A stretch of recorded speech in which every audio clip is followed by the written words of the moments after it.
Hello everyone, hello learners. This side Srishti Tyagi. Welcome back to my YouTube channel Srishti science classes. आज की ये video part 2 है chapter cell का और इस वीडियो में हम पढ़ने वाले हैं स्ट्रक्चरल ऑर्गेनाइजेशन ऑफ सेल. इसमें हम वो सभी चीजें पढ़ेंगे कि सेल किस तरीके से ऑर्गेनाइज्ड है, उसका स्ट्रक्चर किन चीजों पर बेस्ड है. तो अगर मैं बात करूं सेल की, तो आपको पता है there are different type of cell. Cell किसी भी टाइप की हो, सेल कोई सी भी हो, उसमें कुछ फीचर्स कॉमन होते हैं. अगर उन कॉमन फीचर्स की बात करते हैं तो वो है plasma membrane, nucleus and cytoplasm. तो चलिए स्टार्ट करते हैं और मिलते हैं प्लाज्मा मेम्ब्रेन से. प्लाज्मा मेम्ब्रेन के बारे में देखते हैं क्या होती है, कहाँ प्रेजेंट होती है और इसके क्या फंक्शंस होते हैं. तो देखिए यहाँ पर ये आपकी एक सेल है. सेल के अंदर आपका जितना भी मास है वो बीच में सेंटर में कंसंट्रेटेड है अगर, तो उसको हम बोलते हैं न्यूक्लियस. और न्यूक्लियस के अराउंड एक मेम्ब्रेन है जो कि क्या है, न्यूक्लियर मेम्ब्रेन. और सेल के बाहर एक मेम्ब्रेन है, थिन मेम्ब्रेन, और उस थिन मेम्ब्रेन को हम बोलेंगे प्लाज्मा मेम्ब्रेन. ठीक है, ये हो गई सेल की न्यूक्लियस. तो प्लाज्मा मेम्ब्रेन एक थिन मेम्ब्रेन है, एक बाउंड्री है जो कि सेल को सराउंड करके रखती है, उसको एक्सटर्नल एनवायरनमेंट से प्रोटेक्ट करके रखती है. तो उसके बारे में देखते हैं हम. सेलेक्टिवली परमिएबल, ये परमिएबल है, सेलेक्टिवली परमिएबल. इसका मतलब क्या है कि देखिए हमारी सेल को भी रिक्वायरमेंट है, जैसे हमारी बॉडी को फूड की रिक्वायरमेंट है, उसी तरीके से बॉडी के अंदर जो पार्ट है, cell is the basic structural unit, ये हमने लास्ट क्लास में पढ़ा था. तो उसको रिक्वायरमेंट है कुछ चीजों की, कुछ गैसियस सब्सटेंसेस की, कुछ प्रोटीन्स की और वाटर की. तो इन सब्सटेंसेस के अलाउ करने को बोलते हैं हम सेलेक्टिवली परमिएबल, कि इन सब्सटेंसेस में से कौन से सब्सटेंसेस ऐसे हैं जो कि सेल के अंदर जाने चाहिए और कौन से नहीं. तो इस काम को करती है प्लाज्मा मेम्ब्रेन, सेलेक्ट करके उन्हें परमिट करती है. परमिट करना मीन्स अलाउ करना, एंट्री देना. तो इसी वजह से इस मेम्ब्रेन को हम बोलते हैं सेलेक्टिवली परमिएबल मेम्ब्रेन. आगे बढ़ते हैं सेकंड पॉइंट की तरफ. Outer most covering of the cell. यहाँ पे आप डायग्राम में देख सकते हैं कि this is the outer most covering of the cell. Now next point is separate the cell content from its external environment. Cell के अंदर डिफरेंट थिंग्स प्रेजेंट होती हैं. क्या क्या चीजें प्रेजेंट होती हैं वो अभी हम आगे इसी वीडियो में डिस्कस करेंगे. तो उन चीजों को ये प्रोटेक्ट करके रखती है, प्रिवेंट करती है सेल के बाहर के एनवायरनमेंट से. कि सपोज करो आप एक रूम में बैठे हो, रूम के बाहर कोई एक बाउंड्री कर दे, तो वो बाउंड्री क्या काम करेगी, वो बाउंड्री प्रिवेंट करेगी आपको. जो आप समझ सकते हैं कि जो वॉल्स हैं, वॉल्स बाउंड्री है रूम की, तो वो आपको प्रिवेंट करती है बाहर के एनवायरनमेंट से. अगर बाहर थीफ्स आए हैं, चोर आ गए हैं, तो आप रूम के अंदर हो, आपने डोर लॉक किया हुआ है, तो आपको वो प्रिवेंट करके रखेगा. क्लियर हुआ. Next point is CO2 and O2 move across it by diffusion. अब यहाँ पे आपको समझना है कि व्हाट इज डिफ्यूजन. ये चीज आप यहाँ पे ध्यान देंगे डिफ्यूजन के बारे में. डिफ्यूजन क्या होता है? डिफ्यूजन एक ऐसा प्रोसेस है जिस के थ्रू गैसियस एक्सचेंज होता है in and out of the cell.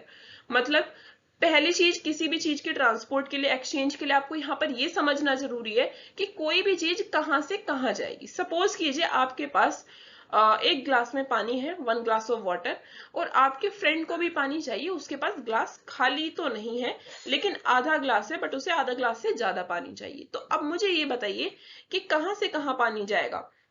आपके फ्रेंड के पास आधा ग्लास है, आपके पास कंप्लीट फुल ग्लास है, तो उसके ग्लास से आपके ग्लास में आएगा या फिर आपके ग्लास से उसके ग्लास में जाएगा? ऑब्वियसली आपके ग्लास से उसके ग्लास में जाएगा. क्यों? क्योंकि आपके में ज्यादा है, तो कोई भी चीज ज्यादा से कम की तरफ यहाँ पर मूव करेगी. अगर हम गैसियस एक्सचेंज की बात करें, तो अगर जरूरत कम वाले को है तो वो ऑब्वियसली ज्यादा वाले से मिलेगी उसको. तो ये क्या हो गया डिफ्यूजन. यहाँ पर हम इसके बारे में लिखेंगे gaseous exchange. This is the gaseous exchange. Gaseous exchange or movement we can say from high concentration to low concentration. Concentration means कि जहां पे वो amount जो present है. In and out of the cell. In and out of cell. Clear हुआ ये point आपको? Diffusion अच्छे से समझ में आया. डिफ्यूजन क्या है? बेसिकली मूवमेंट ऑफ गैसेज है from higher concentration towards the lower concentration in and out of the cell. Clear हुआ प्लाज्मा मेम्ब्रेन के बारे में? आगे बढ़ते हैं। अब यहां पर ये एक सेल है, सेल है, इसके बारे में हम कुछ चीजें पढ़ेंगे। यहाँ पर ये एक प्लांट सेल का डायग्राम है। वैसे तो अभी इसमें मोस्ट ऑफ द थिंग्स ऐसी हैं जो अभी हमने डिस्कस नहीं करी है, तो वो चीजें हम नहीं देखेंगे, लेकिन यहाँ पे मैं आपको एक ओवरव्यू देना चाहती हूँ between the plant cell and animal cell. ये प्लांट सेल है। सबसे पहली पहचान आप प्लांट सेल की कैसे करेंगे? सेल वॉल से। सेल वॉल प्लांट सेल में ही प्रेजेंट होती है, ध्यान रखना, एनिमल सेल में सेल वॉल प्रेजेंट नहीं होती। ये किसका डायग्राम है? आपका प्लांट सेल का। ठीक है, सेल वॉल प्लांट सेल में प्रेजेंट होगी, एनिमल सेल में प्रेजेंट नहीं होगी। उसके अलावा अगर हम बात करें क्लोरोप्लास्ट की, क्लोरोप्लास्ट भी प्लांट सेल में प्रेजेंट होगा, एनिमल सेल में प्रेजेंट नहीं होगा। क्यों? क्लोरोप्लास्ट एक ऐसी जगह है जहां पे क्लोरोफिल पिगमेंट की सिंथेसिस होती है। क्लोरोफिल पिगमेंट क्या है? जो कि प्लांट की लीव्स के ग्रीन कलर के लिए रिस्पॉन्सिबल है। अब एनिमल्स में अगर हम बात करें, ह्यूमंस में, तो कोई ऐसी पिगमेंट प्रेजेंट नहीं होती जिसकी वजह से वहां पे क्लोरोप्लास्ट भी प्रेजेंट नहीं होता। तो सेल वॉल और क्लोरोप्लास्ट प्लांट सेल के अंदर ही प्रेजेंट होंगे। ये पूरी सेल आपको दिखाई दे रही है। अभी हमने जस्ट पढ़ा था प्लाज्मा मेम्ब्रेन। अगर मैं यहाँ पे देखूं तो प्लाज्मा मेम्ब्रेन क्या हो गई? ये रही, यहां से लाइन आ रही है और ये लाइन है आपकी प्लाज्मा मेम्ब्रेन, ये बाउंड्री। अब यहाँ पे अगर आप छोटा सा डिफरेंस देखेंगे तो हमने पढ़ा था this is the outer most boundary of the cell, लेकिन इसके बाहर तो एक और बाउंड्री हमें दिखाई दे रही है। वो बाउंड्री क्या है? तो वो सबसे बाहर वाली बाउंड्री जो है दैट इज सेल वॉल, उसको हम क्या बोलेंगे? सेल वॉल बोलेंगे। अगर मैं बात करती हूँ एनिमल सेल की तो प्लाज्मा मेम्ब्रेन के बाहर कोई और बाउंड्री नहीं होगी, लेकिन अगर मैं बात कर रही हूँ प्लांट सेल की तो प्लाज्मा मेम्ब्रेन के भी बाहर की तरफ सेल वॉल होगी। सेल वॉल क्या है, उसकी क्या फंक्शंस हैं, वो अभी हम आगे पढ़ेंगे। क्लियर हुआ? और सेल के अंदर की जितनी भी खाली जगह है, देखिए सेल के अंदर डिफरेंट थिंग्स प्रेजेंट है। न्यूक्लियस प्रेजेंट है सेल के अंदर, न्यूक्लियोलस प्रेजेंट है। ये चीजें क्या है इनके बारे में हम डिस्कस करेंगे, so don't worry in the further parts of the video.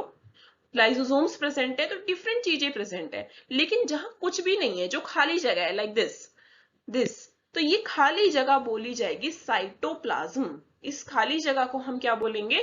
Cytoplasm. तो ये चीज आपको ध्यान रखनी है। देखिए यहाँ पर मेंशन भी किया गया है साइटोप्लाज्म।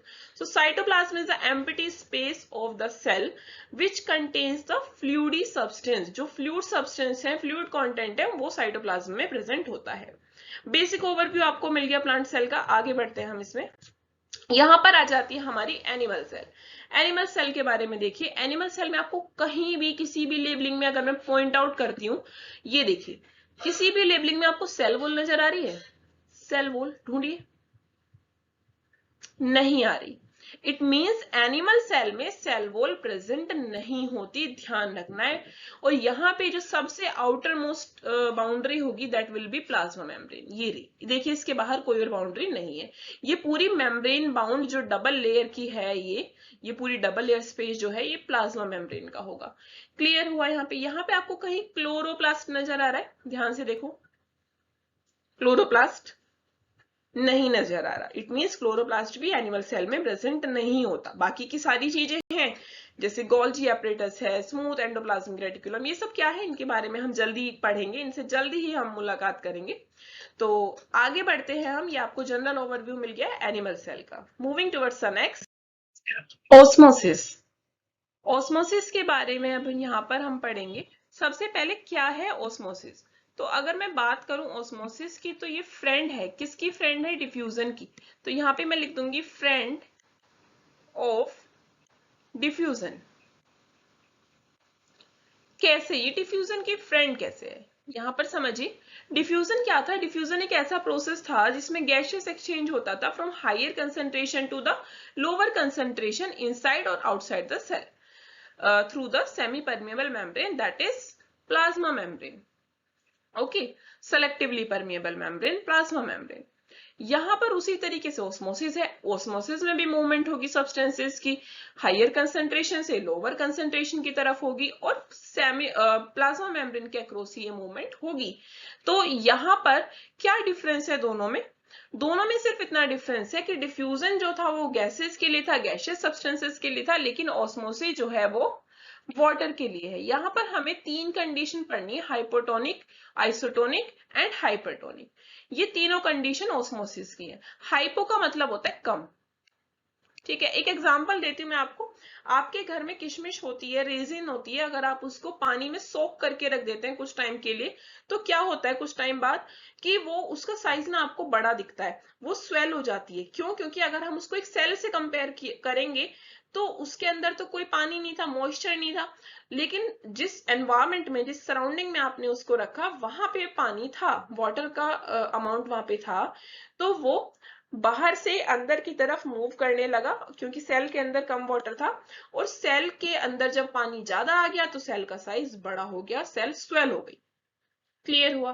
तो वही कंडीशन है आपकी हाइपोटोनिक की, सेल के अंदर पानी कम है। अगर सपोज ये आपकी सेल है और बाहर आपकी सराउंडिंग है, ये आपकी क्या है?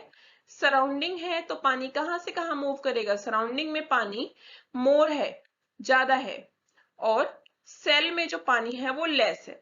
तो आप बताइए कोई भी चीज कहां से कहां जाएगी? ज्यादा से कम की तरफ जाएगी ना, ऑब्वियसली, क्योंकि कम में तो जरूरत है ऑलरेडी, हमें वहां पे सप्लाई करनी है।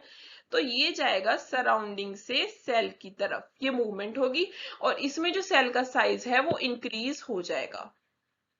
क्लियर हुआ? आप साथ के साथ वीडियो को पॉज करके अपने नोट्स लिख सकते हैं, जिससे कि आपको इजी रहेगा पढ़ने के लिए।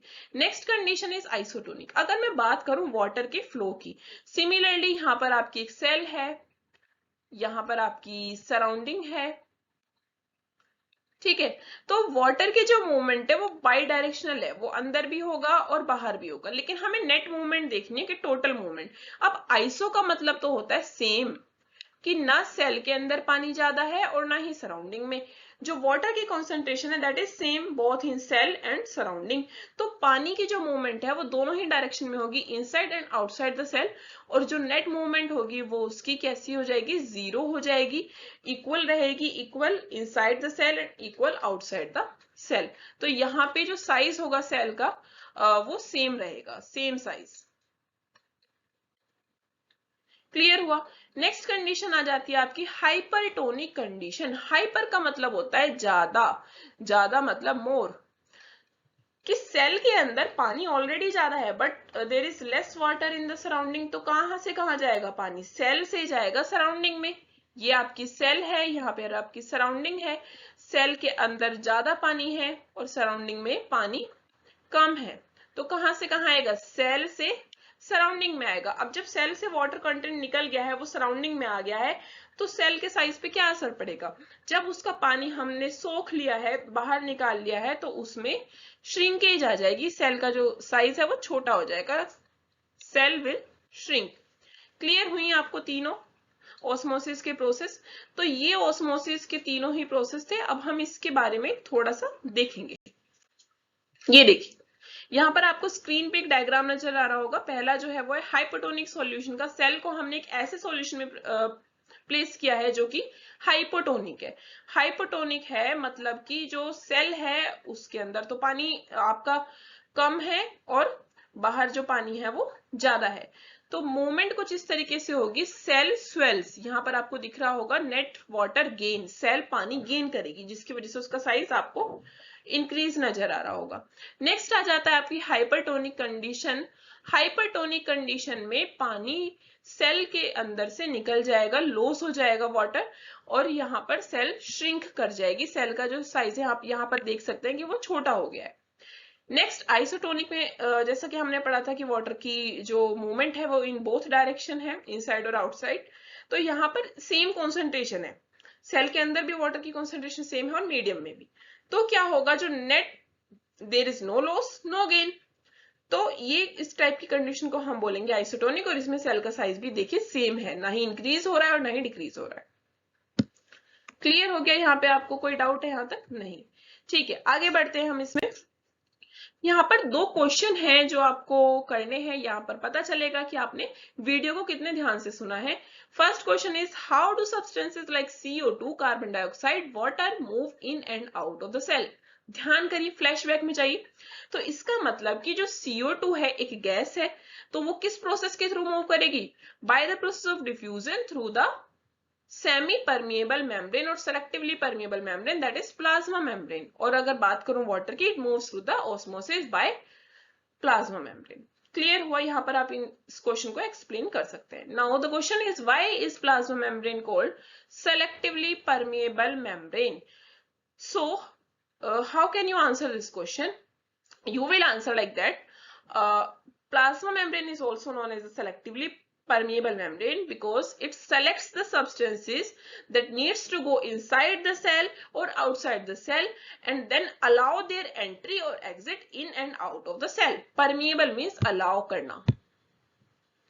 क्लियर हुआ? यहां तक के पॉइंट्स आपको समझ आ गए? आगे बढ़ते हैं। नेक्स्ट, अभी हमने प्लांट सेल के ओवरव्यू में देखा था कि प्लाज्मा मेम्ब्रेन के बाहर भी एक लेयर प्रेजेंट होती है जो कि होती है सेल वॉल। सबसे पहले सेल वॉल के बारे में जान लीजिए कि ये रिजिड होती है। रिजिड मतलब कि ये बहुत ही हार्ड होती है। देखिए, अभी हमने पढ़ा सेल वॉल जो है वो प्लांट सेल में प्रेजेंट होती है, एनिमल सेल में नहीं होती। अब ऐसे कौन से एनिमल्स हैं जो कि सिर्फ प्लांट प्रोडक्ट ईट करते हैं? ज्यादातर, जैसे कि काउ। ओके, तो काओ की जो स्मॉल इंटेस्टाइन है ना, ये आपको मैं यहाँ पे एक अलग से छोटी सी चीज बता रही हूँ। काओ की जो स्मॉल इंटेस्टाइन है वो बड़ी होती है। क्यों बड़ी होती है? क्योंकि वो प्लांट प्रोडक्ट ईट करती है जिसमें सेल वॉल प्रेजेंट होती है, और सेल वॉल हार्ड होती है, सेल्यूलोज की बनी होती है, ये काफी हार्ड होती है। इसको डाइजेस्ट करना ना बहुत मुश्किल होता है, जिसकी वजह से उसको टाइम लगता है, ज्यादा एरिया चाहिए होता है डाइजेशन के लिए, और इस वजह से जो काउ है उसकी स्मॉल इंटेस्टाइन बड़ी होती है, उसको टाइम लगता है डाइजेशन में। क्लियर हुआ? Present in the plant cell outside the plasma membrane, ये पॉइंट हम डिस्कस कर चुके हैं। Made up of cellulose. Cellulose क्या है? एक ऑर्गेनिक कंपाउंड है जो कि हार्ड नेचर का है, काफी ज्यादा हार्ड है। Shrinkage of cell content due to the loss of water called plasmolysis. अभी हमने पढ़ा था ना, अगर वाटर लॉस होता है सेल में से तो सेल श्रिंक हो जाती है, उसका साइज छोटा हो जाता है, तो इसी प्रोसेस को हम बोलते हैं प्लाज्मोलाइसिस। क्लियर हुआ? प्लाज्मोलाइसिस क्या है आपका। नेक्स्ट पॉइंट आ जाता है परमिट सेट ऑफ प्लांट। यहां पर सेल्स आएगा,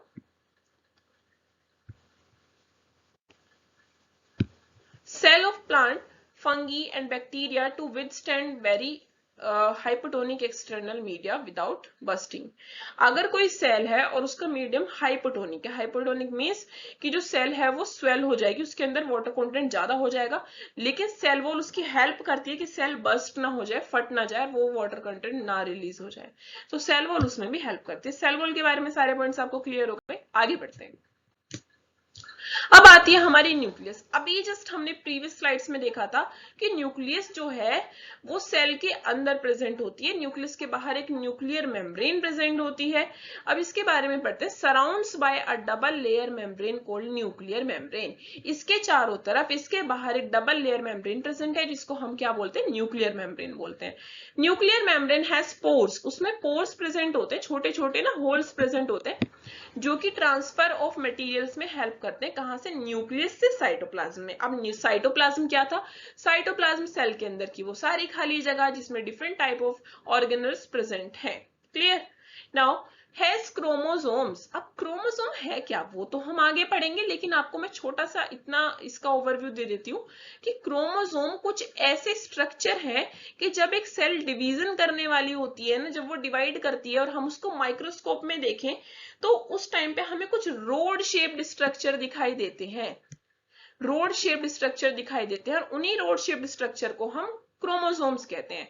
क्रोमोसोम के अंदर जेनेटिक इंफॉर्मेशन फीड होती है जो कि एक जनरेशन से दूसरी जनरेशन में जाती है, पेरेंट से ऑफ स्प्रिंग में जाती है। अब ये ऑफ स्प्रिंग क्या है? ऑफ स्प्रिंग मतलब next generation, child of a parent.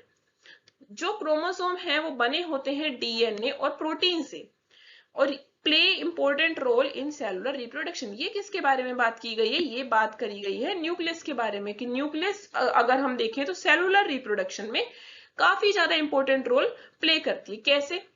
आपने जूनियर क्लासेस में पढ़ा होगा कि सपोज कोई ये सेल है, इसकी डिवीजन हो रही है, तो सबसे पहले न्यूक्लियस डिवाइड होना शुरू होगी। पहले ये अपना साइज इंक्रीज करेगी, उस बाइनरी फिजन में भी इस तरीके से होता है। ये देखिए, जब साइज इंक्रीज होगी तो फिर सेल यहां से ऐसे श्रिंक होने लगेगी, न्यूक्लियस डिवाइड होने लगेगी, और फिर ये दो डॉटर सेल्स में अलग अलग सेपरेट न्यूक्लियस में डिवाइड हो जाएगी।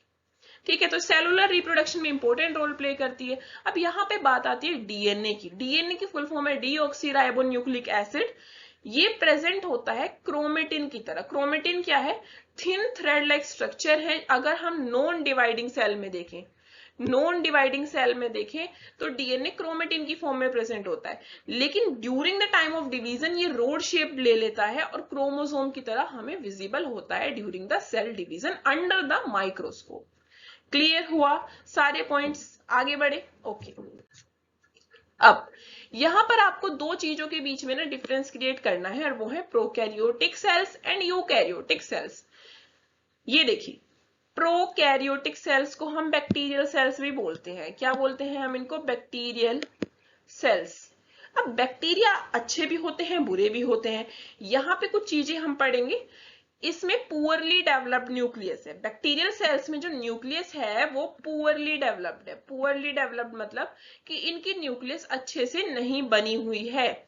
अच्छे से नहीं बनी हुई है मतलब प्रॉपर्ली डेवलप्ड नहीं है, और ऐसी है थोड़ी बिखरी बिखरी सी प्रेजेंट है, उसके अराउंड बाउंड्रीज नहीं है। तो सेकंड पॉइंट यहाँ पर हमारा आ जाता है कि न्यूक्लियर मेम्ब्रेन एब्सेंट, कि न्यूक्लियर मेम्ब्रेन यहाँ पर एब्सेंट होती है। इसमें सिर्फ एक ही क्रोमोसोम प्रेजेंट होता है अगर बात करें प्रोकैरियोटिक सेल्स की, क्योंकि ये सिंपल होती है, इनका स्ट्रक्चर ज्यादा कॉम्प्लेक्स नहीं होता, तो एक ही क्रोमोसोम सफिशिएंट है इंफॉर्मेशन के ट्रांसफर के लिए। Next point is membrane bound cell organelles absent. अगर मैं बात करूं प्रोकैरियोटिक सेल्स की, तो इसमें membrane bound cell organelles absent होते हैं। उसी तरफ यूकैरियोटिक आ जाती है वहीं पे दूसरी तरफ। सारे पॉइंट्स उल्टे हो जाएंगे यहाँ पर। ये देखिए, well developed nucleus first point है आपका, कि जो न्यूक्लियस है वो प्रॉपर्ली भाई वेल डेवलप्ड होती है। Next point is nuclear membrane present. Nuclear membrane तो प्रेजेंट होगी ना, किसी चीज को हमें आकार देना है, स्ट्रक्चर देना है, वेल डेवलप्ड बनाना है, तो उसके अराउंड एक न्यूक्लियर मेम्ब्रेन प्रेजेंट होगी। Next point is more than one chromosome present. इसमें एक से ज्यादा क्रोमोसोम होते हैं, बहुत सारे होते हैं। कितने होते हैं आगे की क्लासेस में हम पढ़ेंगे। Membrane bound cell organelles present. इसके अंदर मेम्ब्रेन बाउंड सेल ऑर्गेनल्स जितने भी होते हैं वो सभी प्रेजेंट हैं। सेल ऑर्गेनल्स कितने तरीके के होते हैं, कैसे कैसे होते हैं, वो सभी हम आगे देखेंगे। तो चलिए आगे देखते हैं। नेक्स्ट आ जाता है हमारा साइटोप्लाज्म। तो चलिए पढ़ते हैं साइटोप्लाज्म के बारे में। साइटोप्लाज्म के बारे में याद करने की कोशिश कीजिए, जाइए फ्लैशबैक में। साइटोप्लाज्म एक सेल के अंदर की खाली जगह है जहां पे फ्लूइड कंटेंट प्रेजेंट होता है। एग्जांपल अगर मैं एक रूम से लूं, suppose room is a cell, आपके रूम में बेड भी होगा, आपके रूम में टेबल भी होगी, चेयर भी होगी, ड्रेसिंग टेबल भी होगा, लेकिन जो खाली जगह है, जो स्पेस है जहां पे आप वॉक कर सकते हैं, जहां पर ये सारी चीजें प्लेस्ड हैं, उसको हम बोलेंगे आपके रूम का साइटोप्लाज्म। तो समझ आया साइटोप्लाज्म क्या होता है? ये देखिए, fluid content of the cell. Cell के अंदर का फ्लूइड कंटेंट, कि वो सॉलिड नहीं होता, वो फ्लूइड जैसा सब्सटेंस होता है, लिक्विड जैसा सब्सटेंस होता है। Next has specialised cell organelles. अब जितने भी सेल ऑर्गेनल्स हैं, जो चीजें रखी गई हैं सेल के अंदर, वो साइटोप्लाज्म में ही तो रखी गई हैं। तो सेल ऑर्गेनल क्या क्या है वो सब हम पढ़ेंगे। साइटोप्लाज्म का बेसिक ओवरव्यू मिल गया आपको। नेक्स्ट यहाँ पर एक नोट पॉइंट गिवन है, इसको ध्यान दो जरा नोट पॉइंट पे, कि viruses lack cell membrane. Viruses में सेल मेम्ब्रेन नहीं होती, हाँ नहीं होती, ये आपको ध्यान रखना है।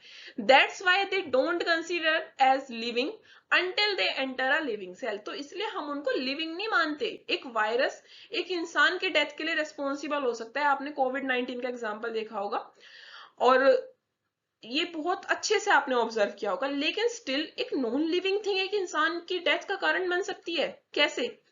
क्योंकि वायरसेस की जो एक्चुअल फोर्स है, जो एक्चुअल इनकी एनर्जी है, वो आती है जैसे ही ये लिविंग सेल के अंदर एंटर करते हैं। तो ये क्या करते हैं, उस सेल की सारी मशीनरी पर कब्जा कर लेते हैं, टेक ओवर कर लेते हैं, और उसके अपने अकॉर्डिंग उसको फंक्शन करने लगते हैं। तो वायरस तभी लिविंग कंसीडर किया जाता है जब वो सेल के अंदर, लिविंग सेल के अंदर जाता है, अदरवाइज वो नॉन लिविंग रहता है। तो एक क्वेश्चन अराइज होता है, वायरस इज अ लिविंग और non living? If it is living then explain.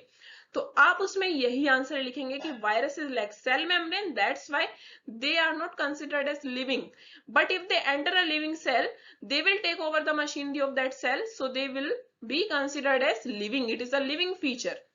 Okay, तो ये इसी के साथ आपका पार्ट 2 इस वीडियो का खत्म होता है। आगे के टॉपिक्स हम पार्ट 3 में पढ़ेंगे। आपको वीडियो अच्छी लगी हो, पसंद आई हो, तो please hit the like button and subscribe my channel. Thank you for watching.